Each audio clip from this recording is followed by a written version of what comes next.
Pero hindi nila yogan. Kapag magkamali, bulit, balik. Nag-uuyong-uyong main. Pagka magkamali na kuya, tumubusin talaga. Kuya, huwag ka lang dito sa gilid. Nakakamali siya. Medyo hanggang dyan lang talaga.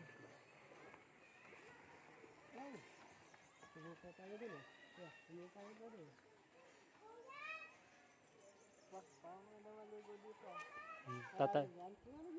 Tatalon ka dito. Gusto mo tumalong kuya? Tatalon tayo. Sige lang, kayo muna. Wala ako, may cellphone ako. Malaglag yan kuya. Hindi yan. Goyong-yung ka. Hindi ko takot eh. Kung sa kadaan nyo, dadaanan nyo eh. Doon sa amin dito eh. Mas nauna di ba yun?